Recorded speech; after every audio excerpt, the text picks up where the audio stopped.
обучения языкам Кызылординской области, а также Управление внутренней политики Кызылординской области представляет рубрику о русском по-казахски. Здравствуйте!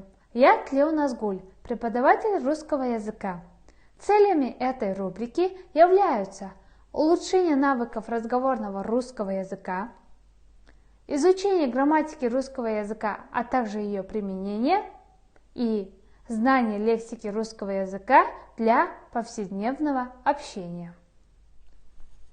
Как мы уже сказали, рубрика называется «О русском по-казахски». Орыс тіліндегі қиын нәрселерді сіздерге қазақ тілінде оңайлатып түсіндіретін боламын. Бүгінгі сабағымызда орыс тіліндегі етістіктердің екі түрімен таныс боламыз. Ол глагол несовершенного вида және глагол совершенного вида.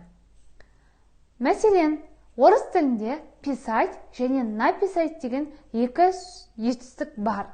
Бірақ екеуі де қазақ тіліне жазу деп аударылады. Ендеше олардың қандай айырмашылығы бар? Глагол несовершенного вида ешқандай приставкасы жазылады. Яғни писать бұл несовершенный вид. Ал написать ол совершенный вид. Несовершенный вид ол что делать? Немесе соның формасы что делал деген сұраққа жауап береді. Бұл жағдайда біз писать деген сөзді қолданамыз.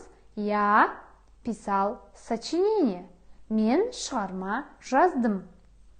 Ал глагол совершенного вида что сделать, немесе оның формасы что сделал деген сұраққа жауап береді. Бұл жақта біз написать деген сөзді қолданамыз. Я написал сочинение. Бірінші жағдайда я писал сочинение, мен шығарма жаздым, ал екінші жағдайда мен шығарма жазып болдым деген мағынаны білдіреді.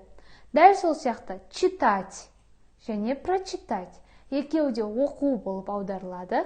Дегенмен я читала книгу десек, мен кітап оқыдым болады.